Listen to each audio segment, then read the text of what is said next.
ओम शांति। आज 6 तारीख है। आज बाप दादा के महावाक्य। मीठे बच्चे, सवेरे सवेरे उठ यही चिंतन करो कि मैं इतनी छोटी सी आत्मा कितने बड़े शरीर को चला रही हूँ। मुझ आत्मा में अविनाशी पाठ नुधा हुआ है। प्रश्न: शिव बाबा को कौन सी प्रैक्टिस है, कौन सी नहीं? उत्तर: आत्मा का ज्ञान रत्नों से श्रृंगार करने की प्रैक्टिस शिव बाबा को है, बाकी शरीर का श्रृंगार करने की प्रैक्टिस उन्हें नहीं। क्योंकि बाबा कहते, मुझे तो अपना शरीर है नहीं, मैं इनका शरीर भल किराए पर लेता हूँ, लेकिन इस शरीर का श्रृंगार यह आत्मा स्वयं करती, मैं नहीं करता। मैं तो सदा अशरीरी हूँ। गीत: बदल जाए दुनिया, ना बदलेंगे हम। ओम शांति। बच्चों ने ये गीत सुना। किसने सुना? आत्मा ने इस शरीर के कानों द्वारा सुना। बच्चों को भी यह मालूम पड़ा कि आत्मा कितनी छोटी है। वह आत्मा इस शरीर में नहीं है तो शरीर कोई काम का नहीं रहता। कितनी छोटी आत्मा के आधार पर ये कितना बड़ा शरीर चलता है। दुनिया में किसको भी पता नहीं है कि आत्मा क्या चीज़ है जो इस रथ पर विराजमान होती है। अकाल मूर्त आत्मा का ये तख्त है। बच्चों को भी ये ज्ञान मिलता है। कितना रमणीक रहस्य युक्त है। जब कोई ऐसी रहस्य युक्त बात सुनी जाती है तो चिंतन चलता है। तुम बच्चों का भी यही चिंतन चलता है। इतनी छोटी सी आत्मा है इतने बड़े शरीर में। आत्मा में 84 जन्मों का पाठ नुधा हुआ है। शरीर तो विनाश हो जाता है, बाकी आत्मा रहती है। ये बड़ी विचार की बातें हैं।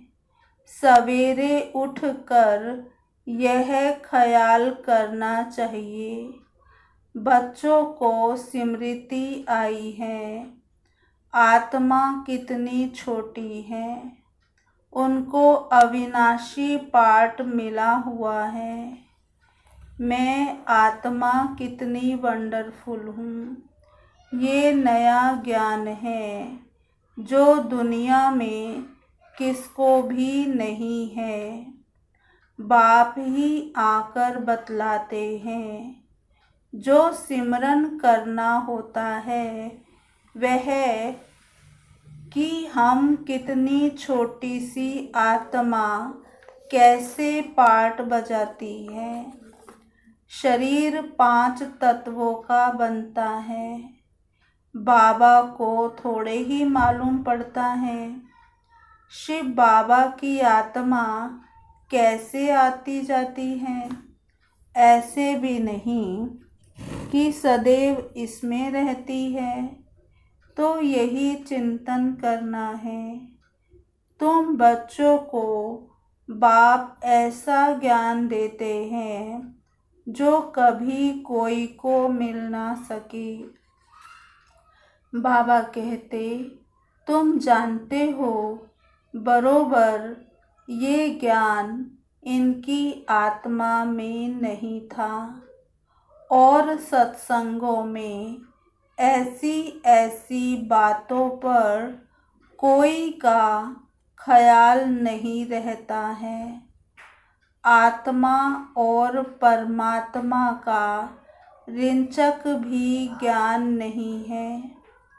कोई भी साधु सन्यासी आदि यह थोड़े ही समझते हैं कि हम आत्मा शरीर द्वारा इनको मंत्र देती हैं। आत्मा शरीर द्वारा शास्त्र पढ़ती है। एक भी मनुष्य मात्र आत्म अभिमानी नहीं है।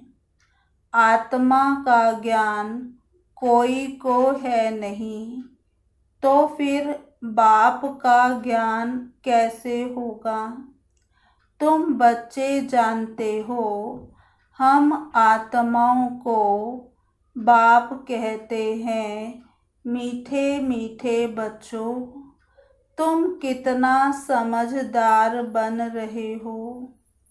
ऐसा कोई मनुष्य नहीं जो समझे कि इस शरीर में जो आत्मा है उनको परम पिता परमात्मा बैठ पढ़ाते हैं।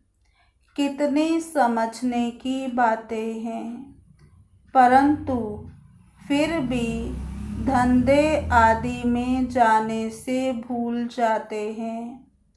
पहले तो बाप आत्मा का ज्ञान देते हैं, जो कोई भी मनुष्य मात्र को नहीं है। गायन भी है ना, आत्माएं परमात्मा अलग रहे बहुकाल। सुंदर मेला लग गया जब सतगुरु मिला दलाल। हिसाब है ना, तुम बच्चे जानते हो, आत्मा ही बोलती है शरीर द्वारा। आत्मा ही शरीर द्वारा अच्छे व बुरे काम करती है। बाप आकर आत्माओं को कितना गुलगुल बनाते हैं। पहले पहले तो बाप कहते हैं, सवेरे सवेरे उठकर यही प्रैक्टिस व ख्याल करो कि आत्मा क्या है, जो इस शरीर द्वारा सुनती है। आत्मा का बाप परम पिता परमात्मा है, जिसको पतित पावन ज्ञान का सागर कहते हैं। फिर कोई मनुष्य को सुख का सागर, शांति का सागर कैसे कह सकते। क्या लक्ष्मी नारायण को कहेंगे सदैव पवित्रता का सागर? नहीं, एक बाप ही सदैव पवित्रता का सागर है। मनुष्य तो सिर्फ भक्ति मार्ग के शास्त्रों का बैठ वर्णन करते हैं, प्रैक्टिकल अनुभव नहीं है। ऐसे नहीं समझेंगे हम आत्मा इस शरीर से बाप की महिमा करते हैं। वह हमारा बहुत मीठा बाबा है, वही सुख देने वाला है। बाप कहते हैं, हे आत्माएं, अब मेरी मत पर चलो। ये अविनाशी आत्मा को अविनाशी बाप द्वारा अविनाशी मत मिलती है। वह विनाशी शरीरधारियों को विनाशी शरीरधारियों की ही मत मिलती है। सतयुग में तो तुम यहाँ की प्रारब्ध पाते हो, वहाँ कभी उल्टी मत मिलती ही नहीं। अभी की श्रीमत ही अविनाशी बन जाती है, जो आधा कल्प चलती है। यह नया ज्ञान है। कितनी बुद्धि चाहिए इसको ग्रहण करने की, और एक्ट में आना चाहिए। जिन्होंने शुरू से बहुत भक्ति की होगी, वही अच्छी रीति धारण कर सकेंगे। ये समझना चाहिए, अगर हमारी बुद्धि में ठीक रीति धारणा नहीं होती है, तो जरूर शुरू से हमने भक्ति नहीं की है। बाप कहते हैं, कुछ भी नहीं समझते हो तो बाप से पूछो, क्योंकि बाप है अविनाशी सर्जन। उनको सुप्रीम सोल भी कहा जाता है। आत्मा पवित्र बनती है तो उनकी महिमा होती है। आत्मा की महिमा है तो शरीर की भी महिमा होती है। आत्मा तमो प्रधान है तो शरीर की भी महिमा नहीं। इस समय तुम बच्चों को बहुत गूढ़े बुद्धि मिलती है, आत्मा को ही मिलती है। आत्मा को कितना मीठा बनना चाहिए, सबको सुख देना चाहिए। बाबा कितना मीठा है, आत्माओं को भी बहुत मीठा बनाते हैं। आत्मा कोई भी अकर्तव्य कार्य ना करे, यह प्रैक्टिस करनी है। चेक करना है कि मेरे से कोई अकर्तव्य तो नहीं होता है। शिव बाबा कभी अकर्तव्य कार्य करेंगे नहीं। वह आते ही हैं उत्तम से उत्तम कल्याणकारी कार्य करने, सबको सद्गति देते हैं। तो जो बाप कर्तव्य करते हैं, बच्चों को भी ऐसा कर्तव्य करना चाहिए। ये भी समझाया है, जिसने शुरू से लेकर बहुत भक्ति की है, उनकी बुद्धि में ही यह ज्ञान ठहरेगा। अभी भी देवताओं के ढेर भक्त हैं, अपना सिर देने के लिए भी तैयार रहते हैं। बहुत भक्ति करने वालों के पिछाड़ी कम भक्ति करने वाले लटकते रहते, उनकी महिमा गाते हैं। उनका तो स्थूल में सब देखने में आता है। यहाँ तुम हो गुप्त, तुम्हारी बुद्धि में सृष्टि के आदि मध्य अंत का सारा ज्ञान है। ये भी बच्चों को मालूम है। बाबा हमको पढ़ाने आए हैं, अब फिर हम घर जाएंगे। जहाँ सब आत्माएं आती हैं, वह हमारा घर है। वहाँ शरीर ही नहीं तो आवाज़ कैसे हो। आत्मा के बिना शरीर जड़ बन जाता है। मनुष्यों का शरीर में कितना मोह रहता है। आत्मा शरीर से निकल गई तो बाकी 5 तत्व, उन पर भी कितना लव रहता है। स्त्री पति की चिता पर चढ़ने के लिए तैयार हो जाती है। कितना मोह रहता है शरीर में। अभी तुम समझते हो, नष्टो मोहा होना है सारी दुनिया से। ये शरीर तो खत्म होना है, तो उनसे मोह निकल जाना चाहिए ना। परंतु बहुत मोह रहता है। ब्राह्मणों को खिलाते हैं, याद करते हैं ना, फलाने का श्राद्ध है, अब वह थोड़े ही खा सकते हैं। तुम बच्चों को तो अब इन बातों से अलग हो जाना चाहिए। ड्रामा में हर एक अपना पार्ट बजाते हैं। इस समय तुमको ज्ञान है, हमको नष्टो मोहा बनना है। मोह जीत राजा की भी कहानी है ना, और कोई मोह जीत राजा होता नहीं। ये तो कथाएं बहुत बनाई है ना, वहाँ अकाले मृत्यु होती नहीं, तो पूछने की भी बात नहीं रहती। इस समय तुमको मोह जीत बनाते हैं। स्वर्ग में मोह जीत राजाएं थे, यथा राजा रानी तथा प्रजा ऐसे हैं। वह है ही नष्टो मोहा की राजधानी।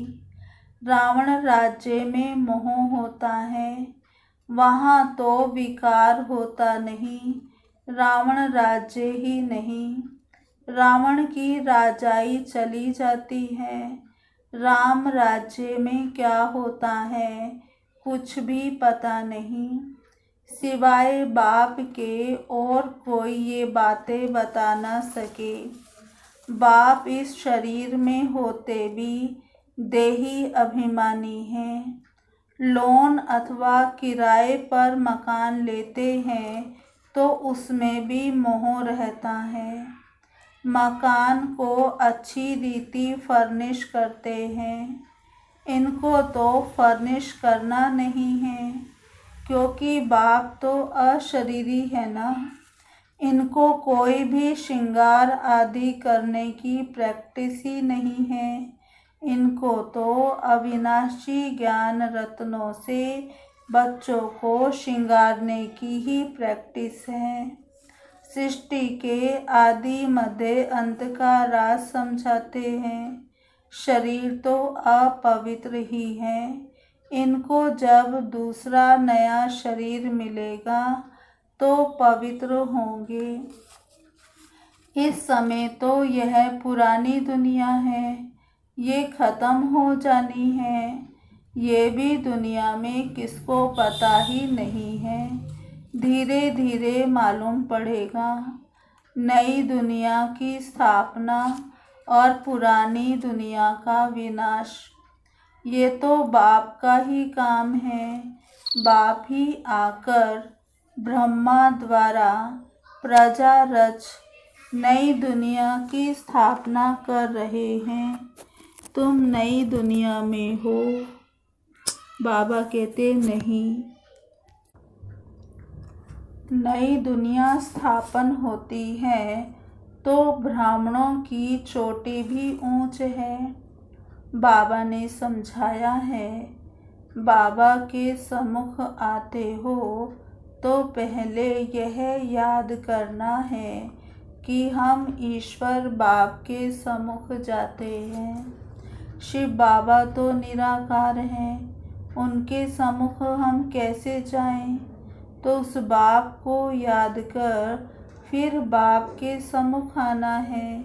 तुम जानते हो वह इसमें बैठा हुआ है, ये शरीर तो पतित है। शिव बाबा की याद में ना रहे कोई काम करते हो तो पाप लग जाता है। हम शिव बाबा के पास जाते हैं, फिर दूसरे जन्म में दूसरे संबंधी होंगे, वहाँ देवताओं की गोद में जाएंगे। ये ईश्वरीय गोद एक ही बार मिलती है। मुख से कहते हैं, बाबा हम आपका हो चुका।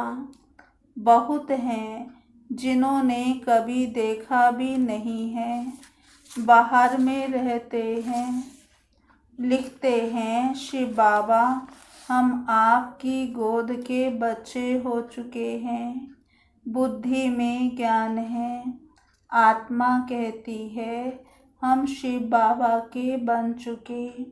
इनके पहले हम पतित की गोद के थे, भविष्य में पवित्र देवता की गोद में जाएंगे। यह जन्म दुर्लभ है, हीरे जैसा। तुम यहाँ संगम युग पर बनते हो। संगम युग कोई उस पानी के सागर और नदियों को नहीं कहा जाता। रात दिन का फर्क है। ब्रह्मपुत्रा बड़े ते बड़ी नदी है जो सागर में मिलती है। नदियाँ जाकर सागर में पड़ती हैं। तुम भी सागर से निकली हुई ज्ञान नदी हो। ज्ञान सागर शिव बाबा है। बड़े ते बड़ी नदी है ब्रह्मपुत्रा। इनका नाम ब्रह्मा है। सागर से इनका कितना मेल है तुमको मालूम है? नदियाँ कहाँ से निकलती है? सागर से निकलती है, फिर सागर में पड़ती हैं। सागर से मीठा पानी खींचते हैं। सागर के बच्चे फिर सागर में जाकर मिलते हैं। तुम भी ज्ञान सागर से निकली हो, फिर सब वहाँ चली जाएंगी जहाँ वह रहते हैं। वहाँ तुम आत्माएं भी रहती हो। ज्ञान सागर आकर तुमको पवित्र मीठा बनाते हैं। आत्मा जो खारी बन गई है उनको मीठा बनाते हैं। 5 विकारों रूपी छीछी नमकीन तुमसे निकल जाती है तो तुम तमो प्रधान से सतो प्रधान बन जाते हो। बाप पुरुषार्थ बहुत कराते हैं। तुम कितने सतो प्रधान थे, स्वर्ग में रहते थे। तुम बिल्कुल छीछी बन गए हो। रावण ने तुमको क्या बनाया है? भारत में ही गाया जाता है, हीरे जैसा जन्म अमोलक। बाबा कहते रहते हैं, तुम कोड़ियों पिछाड़ी क्यों हैरान होते हो? कोड़ियाँ भी जास्ती थोड़े ही चाहिए। गरीब झट समझ जाते हैं। साहूकार तो कहते हैं, अभी हमारे लिए यहाँ ही स्वर्ग है। तुम बच्चे जानते हो, जो भी मनुष्य मात्र है सबका इस समय कोड़ी जैसा जन्म है। हम भी ऐसे थे। अभी बाबा हमको क्या बनाते हैं? एम ऑब्जेक्ट तो है ना। हम नर से नारायण बनते हैं। भारत अब कोड़ी जैसा कंगाल बना है ना। भारतवासी खुद थोड़े ही जानते हैं यहाँ तुम कितने साधारण अबलाएं हो। कोई बड़ा आदमी होगा तो उनको यहाँ बैठने की दिल नहीं होगी। जहाँ बड़े बड़े आदमी, सन्यासी, गुरु आदि लोग होंगे वहाँ की बड़ी बड़ी सभाओं में जाएंगे। बाप भी कहते हैं, मैं गरीब निवास हूँ। कहते हैं भगवान गरीबों की रक्षा करते हैं। अभी तुम जानते हो हम कितने साहूकार थे, अभी फिर बनते हैं। बाबा लिखते भी हैं, तुम पद्मा पद्मपति बनते हो। वहाँ पर मारा मारी नहीं होती है। यहाँ तो देखो पैसे के पीछे कितनी मारा मारी है, रिश्वत कितनी मिलती है। पैसे तो मनुष्यों को चाहिए ना। तुम बच्चे जानते हो बाबा हमारा खजाना भरपूर कर देते हैं। आधा कल्प के लिए जितना चाहिए उतना धन लो, परंतु पुरुषार्थ पूरा करो, गफलत नहीं करो। कहा जाता है ना, फॉलो फादर। फादर को फॉलो करो तो यह जाकर बनेंगे नर से नारायण, नारी से लक्ष्मी। बड़ा भारी इम्तिहान है। इसमें जरा भी गफलत नहीं करनी चाहिए। बाप श्रीमत देते हैं तो फिर उस पर चलना है। कायदे कानून का उल्लंघन नहीं करना है। श्रीमत से ही तुम ऐसे बनते हो। बाबा कहते श्रीमत से ही तुम श्री बनते हो। मंजिल बहुत बड़ी है। अपना रोज का खाता रखो। कमाई की या नुकसान किया, बाप को कितना याद किया, कितनों को रास्ता बताया। अंधों की लाठी तुम होना, तुमको ज्ञान का तीसरा नेत्र मिलता है। अच्छा मीठे मीठे सिकिलधे बच्चों प्रति माता पिता बाप दादा का याद प्यार गुड मॉर्निंग। रूहानी बाप की रूहानी बच्चों को नमस्ते। हम रूहानी बच्चों की रूहानी बाप दादा को याद प्यार गुड मॉर्निंग, नमस्ते नमस्ते नमस्ते। धारणा के लिए मुख्य सार। पहला, जैसे बाप मीठा है ऐसे मीठा बन सबको सुख देना है। कोई भी अकर्तव्य कार्य नहीं करना है। उत्तम से उत्तम कल्याण का ही कार्य करना है। दूसरा, कौड़ियों के पिछाड़ी हैरान नहीं होना है। पुरुषार्थ कर अपने जीवन हीरे जैसी बनानी है। गफलत नहीं करनी है।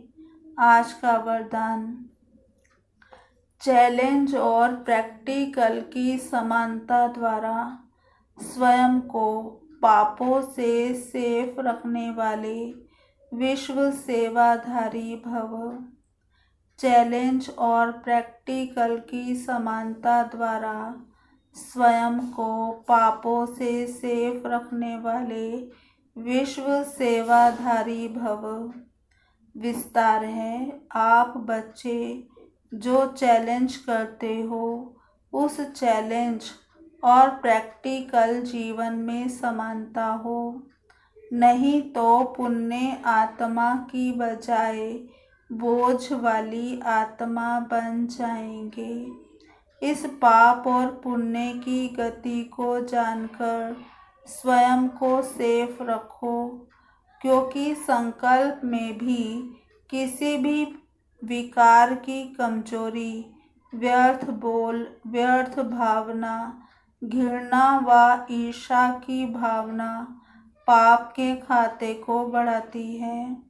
इसलिए पुण्य आत्मा भव के वरदान द्वारा स्वयं को सेफ रख विश्व सेवाधारी बनो।